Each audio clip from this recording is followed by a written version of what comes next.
Welcome to another episode of Unplugged with Nicki Marie.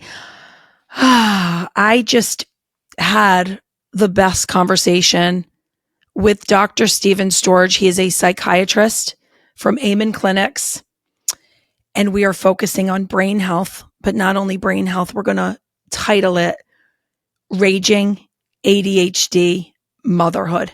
This one is dedicated to the moms with ADHD, potentially raising the kids with ADHD.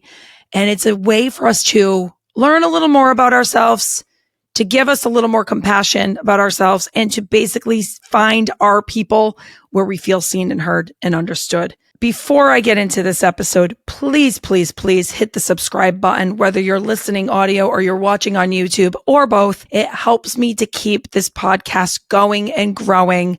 I appreciate it so very much. It also gets sponsors to come into the table like Junkless. Today's episode is sponsored by Junkless.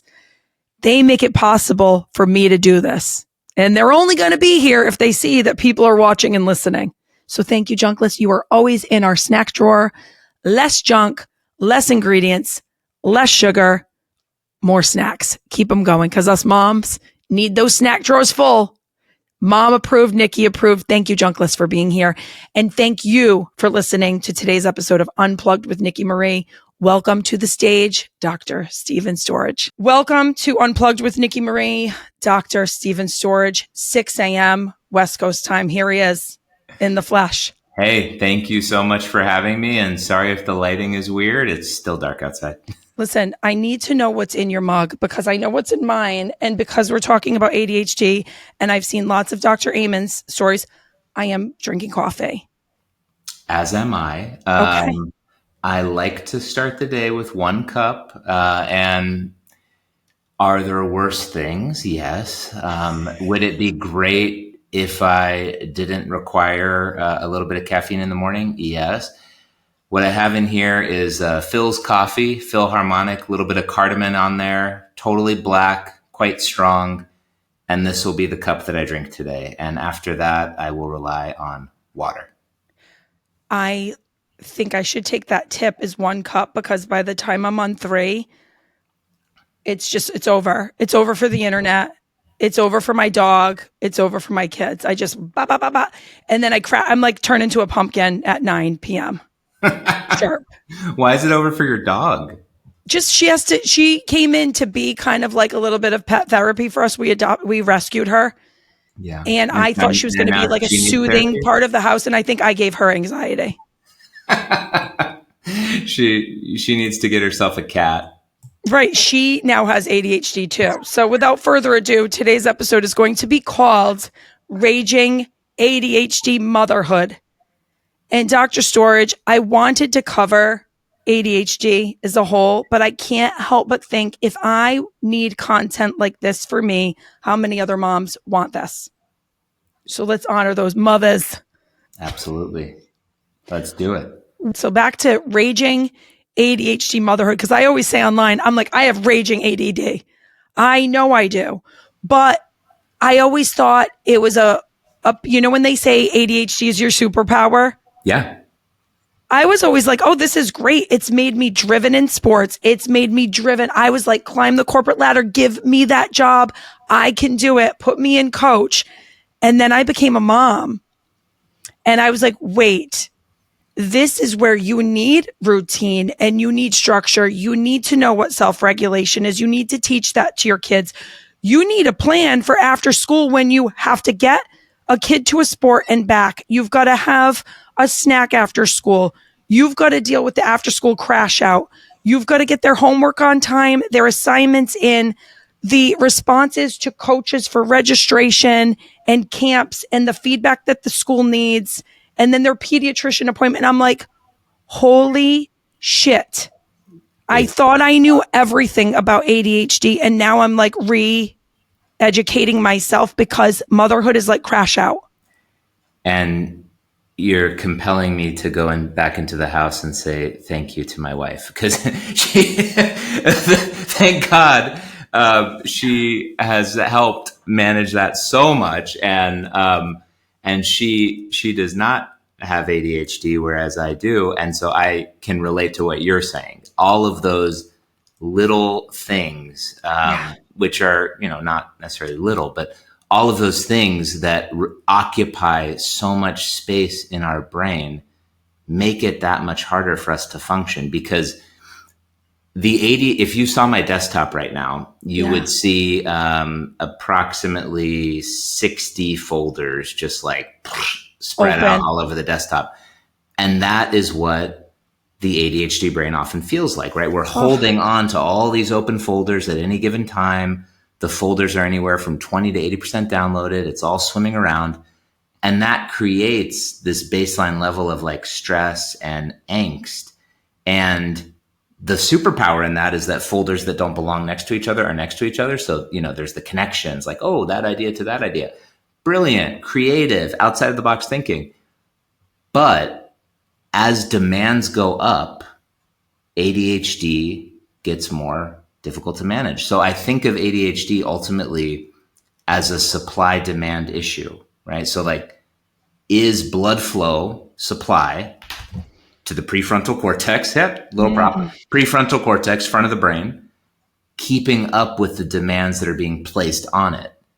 And so there's plenty of people who early on in life, it's like, oh yeah, I have ADHD, but I've got this, right? The supply is keeping up with the demands, and I find myself in a pretty solid spot. And then over time, either things chip away at supply, things like depression can be a cause. Depressed brains send less blood to the front.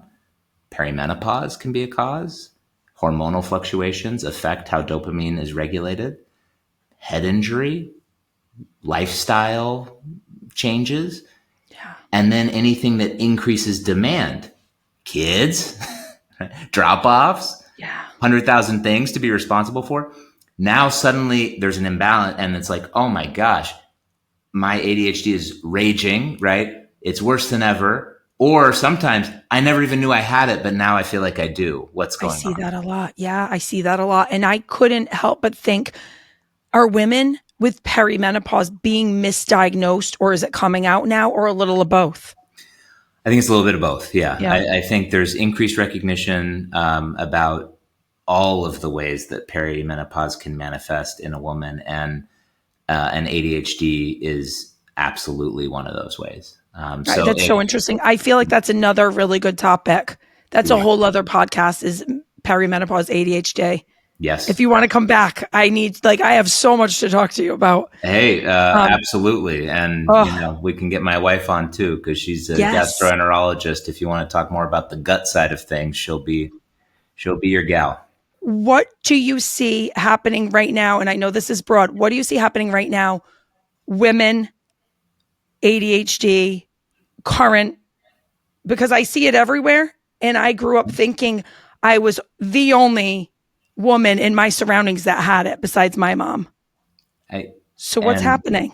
And that is such a common story. And what I'm seeing is a lot of people, a lot of women in adult age who had no idea that they had ADHD all these years.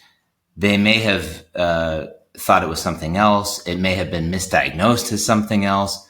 Maybe there was no diagnosis at all. And here they are now with access to social media, which can be a really awesome resource, seeing themselves in descriptions of people who have ADHD and finally having that light click. And the thing about women with ADHD, just as a broad generalizing statement, it doesn't always show up exactly the same way as males with ADHD. So in school, the little boy with ADHD is often the one who's running around, jumping, throwing, blurting out, getting in trouble. And the teacher's like, no, you get an assessment. Whereas the girl with ADHD, I mean, sure, it can present that way too, but more often it might be internal, right? It might be more distractibility, daydreaming, and it doesn't get called out by the teacher because it's not creating as much of an issue, but it's still an issue for the person, because by the time someone with ADHD is 12 years old, they've gotten about 20,000 pieces of negative feedback compared to a person without ADHD. So if that's all internalized, that ends up turning into things like low self-esteem. Oh man, my intellect and my effort don't match the outcome. That can turn into anxiety, depression. It can look like mood swings because people with ADHD, myself included, can have a hard time self-regulating, right? And controlling impulses. So now moods are up and down. So what does it get mislabeled as? Oh, that person has a personality disorder. Oh, that person has bipolar. And in reality, it's been ADHD under there all the time. A lot of moms I see don't realize they have it until their kid gets diagnosed. Yes. Yes. I get this so often in my comments. It's like I'm such a self-deprecation is my love language, right? Just humor is how I cope with everything. It's just been since I was a kid. But when I hear women come into my inbox or into my comments where they're like, you are helping me to understand my child, or you are helping me to understand what I've had for so long and I just never knew what it was, or my husband has ADHD and I watch your page and it helps me to be more compassionate toward him. Yep. So like that's just, I didn't come online to do that. But now I feel like I've got a group of people who are like, wait, you've taken your creativity and you've made it into something. And that's all I want for people. That's all I want for my daughter. It's all I want for my son. So let's go back to before being a woman. Let's go back to childhood. Sure. So the young girl in the elementary school classroom, and I can talk openly on here. I don't talk openly on shorts about my daughter, but I'll talk here about it because it's important for me to say. She has, since kindergarten, had reports from the teacher that are like, she's so smart. She's so lovely. We love having her in class. There's something that she's not grasping with comprehension because she's making her decision with a 3-part question. She's already done by the first part. Yep. So let's talk about that because it is masked, because she is looking around, noticing what everyone's wearing, how everyone's hairstyle is, the feeling of the classroom, what the teacher's needs are, what the special needs kid in class. Yeah. She's like this. And with the comprehension, it's just not getting it. And that's such an amazing description, because that's exactly how the ADHD brain works. I mean, first off, just to backtrack a second, the name that we decided to give ADHD in psychiatry totally sucks, right? Attention deficit hyperactivity disorder. It sounds like a disease you don't want to catch. And I don't view it at all as a disorder, like at all. And maybe that's because I have it and I don't want to say that about myself. No, but I don't think it's a disorder. I think it is a unique way of being wired. And to step back just kind of philosophically, let's think about why it even exists in the first place. ADHD is genetic, right? It's like the estimates are somewhere between 70 to 90% genetic, which that's huge, right? That's the bulk of it. It's not everything, but it's the bulk of it. So if something is genetic like that, it's only going to get passed down and stay in the gene pool if it provides some kind of survival advantage to the species. Otherwise, it would just slowly disappear, right? Yeah. So if you think about ADHD and like our ancestors, the person like your daughter who, in cavewoman times, is scanning the environment and is taking all this information in, they spot the danger, right? They see that saber-toothed tiger coming first. And it's like, hey guys, we need to get inside. Survival, right? They're also the person who, when something is important, they will hyper focus. So like, let's say going on a hunt or something, right? Or gathering food. Like, no, I'm going to keep doing this until I get it, because I'm really into this right now. Survival advantage. But now you take that same wiring, which is beautiful, and you put it in a classroom where the expectation is sit down for 8 hours and focus on the teacher, and that's what you're going to do. It's a mismatch between wiring and environment. And that's how I think of ADHD, a mismatch between wiring and environment. And what I tell kids, and what moms could tell their kids too, is one day you get to pick what your environment is, which is so cool. Like, you've done it, Nicki, right? I've done it. Yeah. This job that I have is perfect for my ADHD because I meet Perfect. cool people every day. Yeah. There's always something different. No 2 days are the same. Talking about something complicated and fascinating and connecting with people, like, perfect, right? And same for you.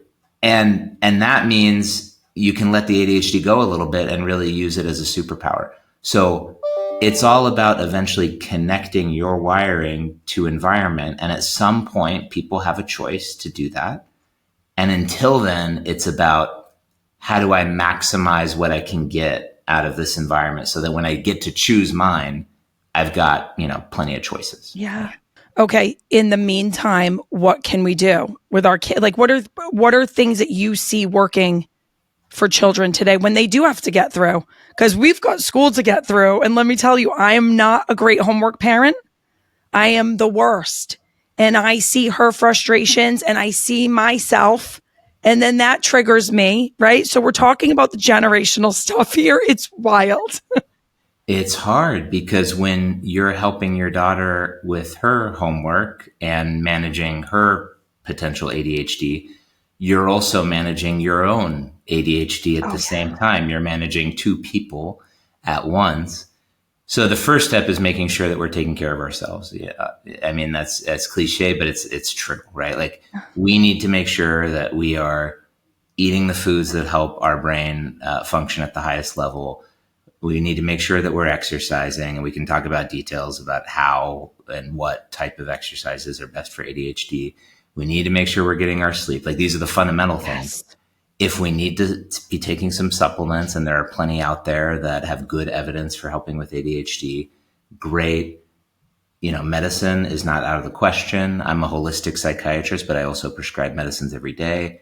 Yeah. If that's a part of the equation, okay. There's so many strategies.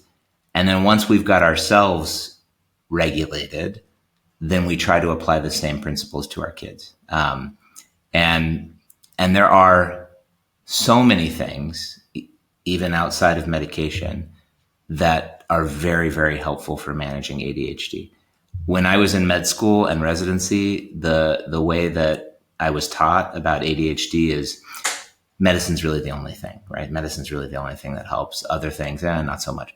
And I can say, after doing this for a long time, that's bogus, right? Like, there are plenty of holistic strategies that are as effective as medication. And I love what you're saying, because we're now speaking in a environment where I'm like, okay, I don't have to explain myself. Let's realize that the gut is the second brain. Yes. Why are we waiting for a kid to get diagnosed with something to make this so loud? And it's where I feel like I have a hard time talking about online, because I don't want to be judged, right? But This is what I know about it. Right. And I think there's a way to approach it with balance. And ultimately, food is medicine for our brain. And that doesn't mean we need to be afraid of particular foods. What it does mean is that certain foods are going to help our brain more than others, and certain foods can be detrimental to the function of our brain. This is not about body shape, size. This is about brain function. And one strategy is to think as a family together, right? Oh, is that option good for my brain or bad for my brain, right? That's what the conversation should be, not, oh, is that going to make me fat, right? Because that creates a very unhealthy relationship with food. But is this good for my brain or bad for my brain is a very different conversation.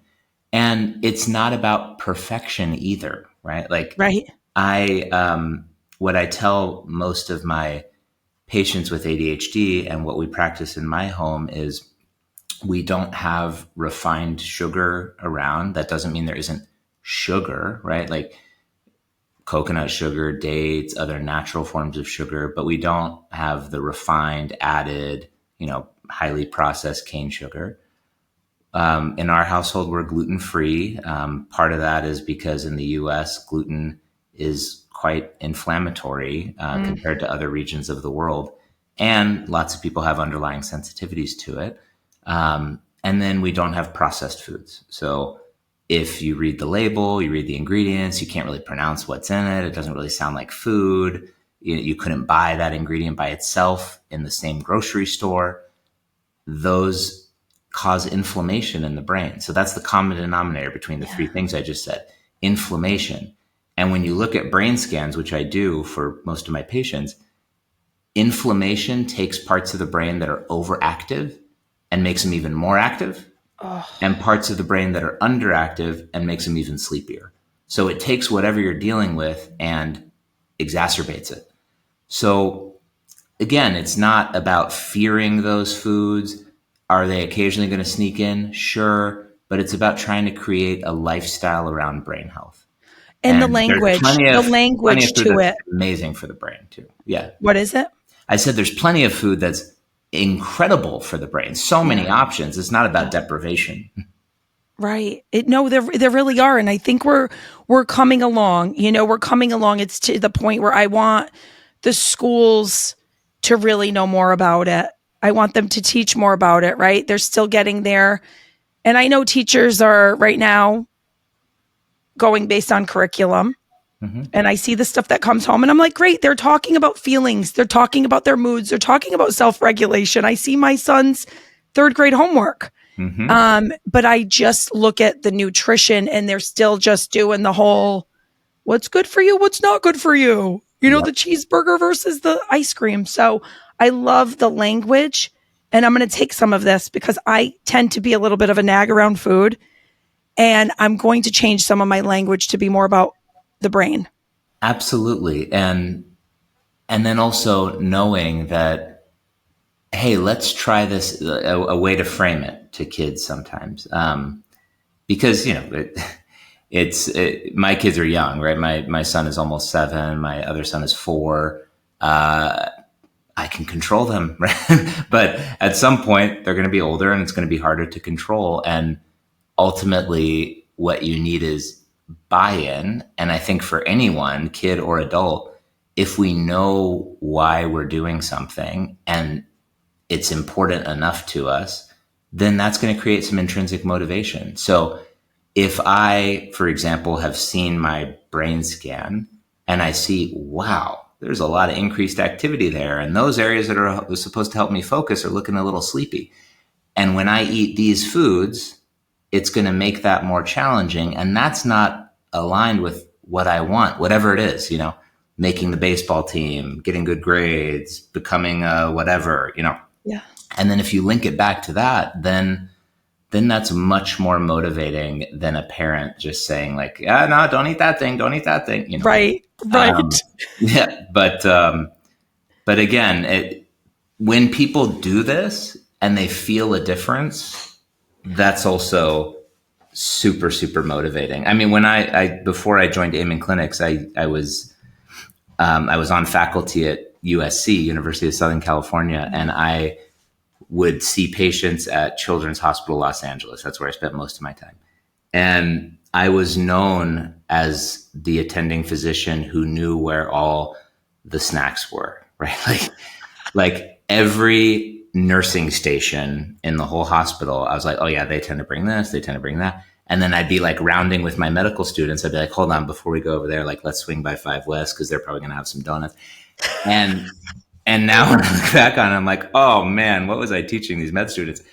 And that's how I ate. And then when I switched up eating style, you don't notice it right away until you reintroduce the stuff that you were eating before. So the story I tell people is I had gone gluten-free for like months. And then we hung out with some friends, 4th of July. We were at a beach house. They ordered pizza. I was like, yeah, sure. And I had, 4 slices, brain fog, 2 to 3 days. And I had never realized that it was causing me that before. Cause when you're in boiling water, you don't really notice it anymore. So that's the other thing, right? Like if people try this out and see that they feel better, it doesn't feel like a chore anymore. So back to the moms tabs. I did a post once. It took off and I said, I can't believe how many people are resonating with this.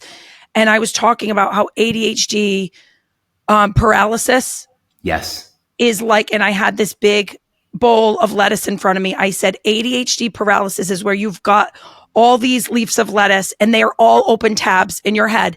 And you pick one up because you don't know how to organize which one needs to be the top priority. So this one could be, oh, you got to you pick a prescription up from CVS for your kid.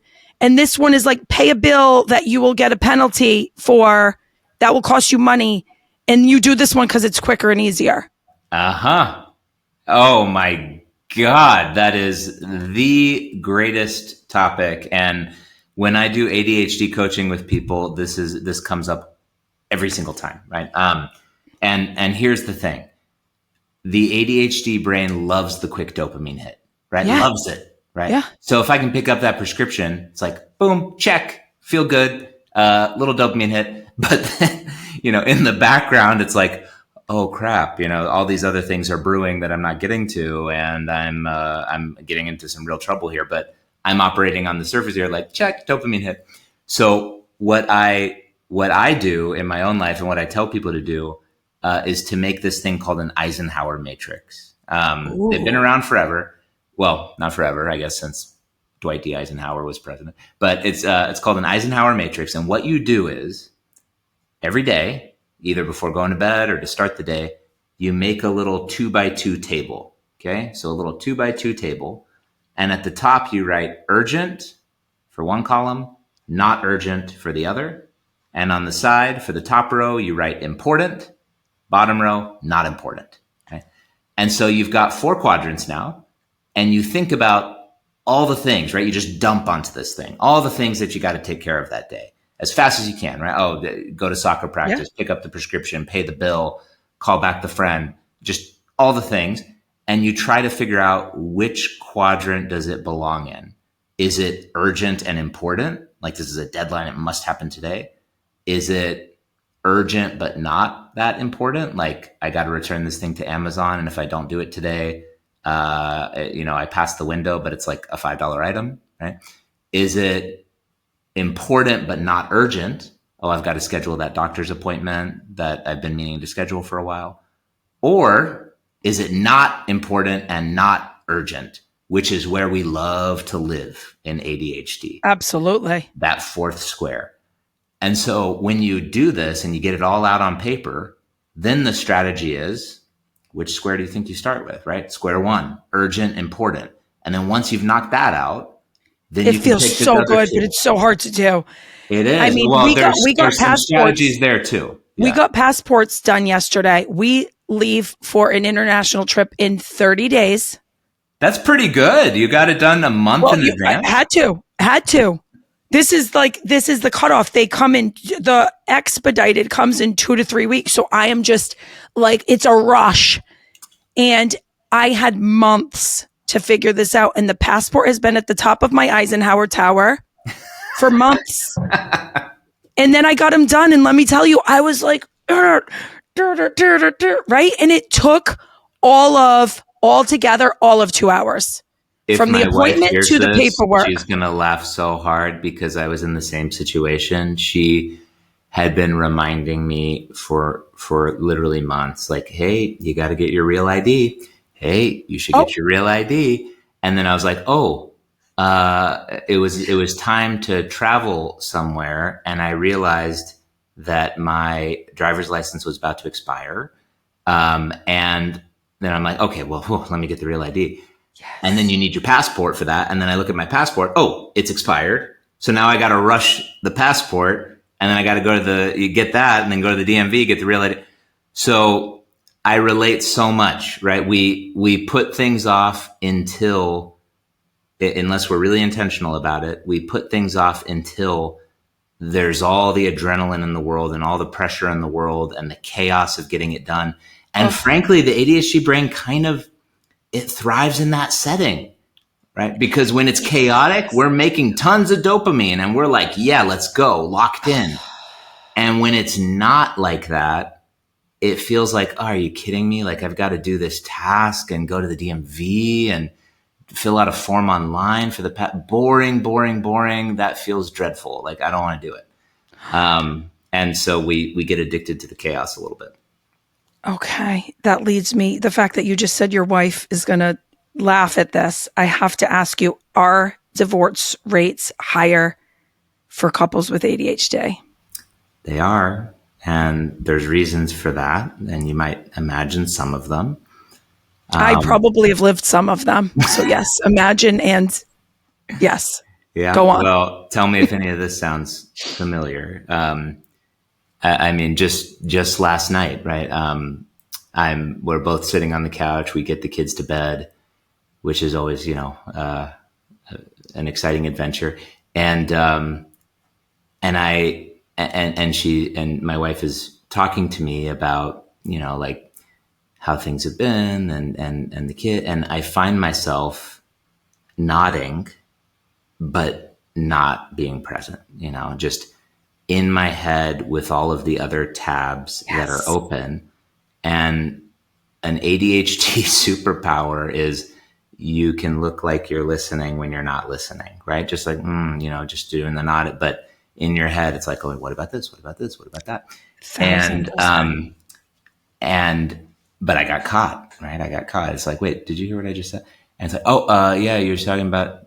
And so that type of miscommunication, if it's not owned, right? If it's not understood, first of all, because if someone doesn't know how ADHD works, that could be interpreted as, wow, you don't care about me. You think I'm uninteresting. I'm your last priority. And it's not that, right? It's not that. So understanding is sort of the first cure to helping relationships where at least one person has ADHD. But other ways it manifests, right? Impulsivity, like maybe, there's a heightened emotional moment in the relationship and then you have a harder time accessing your brake pedal. So you boom, say the thing. And then maybe later want to walk it back. Or I'll give you another example. This morning, my wife knew that I was going to wake up early to do this. And she said, hey, don't forget to put on the kidney beans for the kids, right? Because we usually will send them with some beans in their lunch, good source of protein, packs well. But kidney beans take forever to boil. And so I was like, yeah. And she told me like probably 4 to 5 times, right? Don't forget about the kidney beans. Hey, make sure you boil the kidney beans. And so I remembered, okay? So that the good news, I remember, but it was so close. I almost forgot. The only reason I remembered is my coffee. I went to the coffee machine to make my coffee, and in passing and approaching it, the pot of beans was right there. I was like, oh my God, I almost forgot. Visual. Need the visual. Needed the visual, right? Need the visual. And, or, hey, can you go to the grocery store and grab these 3 things and come back with 2 of them? So these are little annoyances. Yes. But this is so healing because you never want to, as ADHD, we have a lot of we're very sensitive. Yes. Right. So I never want to feel like I'm disappointing people, but there's that feeling of I'm always disappointing people. Yes. So example from when I was married, I remember my husband at the time would travel for work and I would know when he was going, right? I'd have a visual of a calendar in my head of when he was going, but I would never know where he was going. Mm-hmm. And I would ask him, oh, where are you going again? And he would be like, I can't believe you're asking me this. And it was he was so insulted that I did not care about the details of his life. Yeah. And that wasn't the case at all. I was more prepping for when he's gone. These are all the things, right? Yeah. So if you don't understand that someone really has the best intentions, but just can't get there, you're going to assume that they just don't care. They're not invested in you. They're selfish. Absolutely. I mean, I can't remember the last time I sent out a birthday card on time. Yeah. But then I think about it and then I feel stupid and I don't want to say it to the person. So there's just all this stuff inside of me I want to be a better person for others.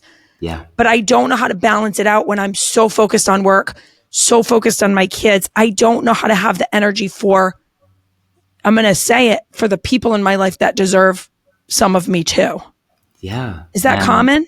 It's so common. And I mean, there's several reasons for it. If you think about just from like how the brain is actually operating in ADHD, one thing is working memory, right? Like the ADHD brain is only able to juggle so many things at a given time. And sometimes out of sight is out of mind, right? Like the kidney bean example, right? The visual, having it in sight, brought it back into my mind.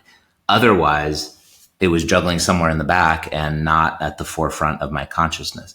And I have been guilty of letting friendships lapse and not reaching out and not communicating. And it is not at all because I don't care about that person. It's because sometimes my brain isn't juggling that information and it's hyper focused on something else. And the other thing about ADHD is we get excited about things. We take on a lot of things, and we also don't want to disappoint people, as you said. Yeah. And so part of it is saying yes a lot, right? Like, oh yeah, totally. I would love to do that. Yes, let's do that. And because we feel like we have disappointed people so many times, there is a fear of disappointing people. And so that turns into saying yes and taking on even more, right? Yeah. But then now we're juggling even more and there's more balls that are going to drop. Absolutely. And it's not intentional. It's not a person not caring. If anything, people with ADHD tend to have higher levels of empathy. Yeah. And in part because of what we talked about at the very beginning, like with your daughter as an example, we're taking in a lot of information, right? So you can pick up on how people are feeling really well. You might not remember their name because that piece of information might not feel as like important to your brain, but you could say what they were wearing, what their energy was, what was going on, how you felt around them, how you felt like they felt around you, you know, all of that information you could be carrying. And that sets up capacity for empathy. So it's not about not caring. Right. And the other misconception is that people with ADHD can come off as narcissistic. And that, and because, they brought it back to make it about themselves, or they're only talking about themselves, and the difference between narcissism and ADHD is in a person with narcissism, they truly don't care as much about the other person. And what they care about is building themselves up at the expense of the other person. In ADHD, when a person with ADHD is bringing themselves into something, it is because of a desire to connect. It's like, oh, that happened to you. Oh, me too. That happened to me too. Yeah. And it's not like I'm trying to one up you. It's, I want to have a connection with you. Absolutely. And so sometimes that gets misconstrued as, I think some of us feel it, right? It's like we want to shine bright, but then we're like, oh, dim a little. That's too much. That's too much, because it goes back to childhood where maybe we were the friend who was so over the top excited that other people were like, okay, like chill out. Or we just didn't pay attention to the details of something, and then people thought we were unreliable. So I'm seeing a little bit of what I said with my daughter earlier was, by the time they ask remember the SAT questions of, if Johnny went to the park with 17 balloons and then he ran into his friend Tommy who had, and I'm like, I'm done already. I'm already overwhelmed because I am not listening to the question or the numbers. I am picturing the whole fucking scene of Tommy with the balloons. Why does he have so many balloons? Why? Right. So I am done there. And I'm fixated on what the hell this is even about. And the teacher's done explaining the thing. Same thing happens to me in adulthood where my friends are all in a group text. Hey, how about we get together on Sunday? We haven't seen each other in a while. Mm-hmm. For the 3 other women, they're like, yes, what time, where, I'll be there. I haven't answered yet. Mm-hmm. Because I have paralysis by overanalysis of, if I commit, I'm not going to want to cancel because I'm going to disappoint everybody. Yeah. But then if I do commit, then I'm not getting downtime. I don't know what's going on with my kids. What should I do with my kids? Who should I ask to take them? What's the weather going to be like? Am I going to want to relax? Do I need to do I need to get stuff for the house? Do I need to get the Halloween ornaments up? Mm-hmm. What is that? Yeah. So indecisiveness in ADHD. I mean, that's kind of what you're speaking to. Super common. And really I would think of it as like two things that are going on at the same time that cause us to feel indecisive. One is fear of making the wrong choice, right? Kind of going back to what we talked about before, right? Like, I don't want to make the wrong choice. Like I can't tolerate that. It confirms that I mess up, right? So fear of making the wrong choice. The other is we trick ourselves into thinking that the more time I spend thinking about this, the more likely I'm going to have some kind of epiphany about what the actual right choice is, right? So we're going through all these things, all these, well, what about this? What about that? We're juggling all of this information. But remember, juggling in the brain, that's working memory. Working memory is hard for people with ADHD. So we're juggling over here. And then by the time we get over here, those initial balls have dropped. And so we kind of forget about it. And then we're back over there again. And we never get anywhere, right? We're just kind of spinning and cycling. Yes. And it's hard to get to actually making a decision in that moment because I'm afraid to make the wrong choice. And then I'm juggling too many different variables to make the decision. Too many variables. And so there's some simple strategies that can help. One is knowing that in life, with some exceptions, it's rare to have an objectively wrong choice, right? Like oftentimes you're going to be okay, right? Like with either outcome, like, oh, hey, I can make it. I can't make it. It's unlikely that decision is going to rock your world long term, right?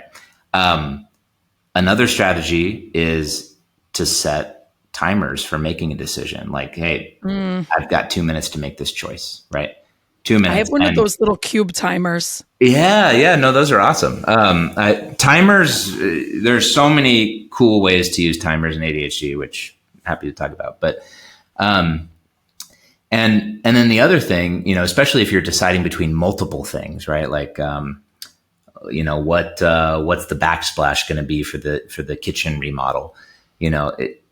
I've narrowed it down to 3 things, right? Which one am I going to pick?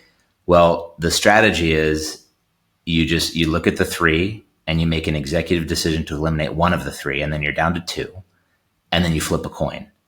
And then how you feel with the outcome, if you're like, oh man, that's your answer, right? That's your answer. It's not necessarily. I love that you said backsplash. It took me forever to redo my kitchen because I was like, what do I want to do? And it's just the same thing with the siding on my house. 10 years later, what is because that's a final decision. Right. So yeah, it really is true. What's the difference between what's the difference between a decisive brain and this type of brain? Is there a different structure? Yes. And function, right? So the type in our clinic, the type of imaging that we do, it's a mouthful, but it's called SPECT imaging, single photon emission computed tomography. Basically no one has to remember that. Basically what it's looking at is where blood is going in the brain, and blood flow tells you about activity level. So if there's a part of the brain where blood flow is really, really high, that's a hyperactive area. Really, really low, that's a sleepy area. And people who are indecisive tend to have 2 main findings. One is reduced activity in the prefrontal cortex, in the very front, right? Yeah. That is our executive center. It's our decision maker. It also helps us with focus, impulse control. So these things tend to come together. The other is a little part of the brain towards the front. So if you take the brain and split it in half, there's this little region towards the front that's called the anterior cingulate gyrus. And it's kind of like the brain's gear shifter. And when that little part of the brain heats up, our gear shifter gets stuck. So what does that mean? We get into the hyper focus and the looping and the ruminating and the hamster on the wheel in our brain. And you're just kind of chewing on things for a really long time. And a lot of times people use that as a way to compensate for their underlying ADHD. Here's what I mean by that.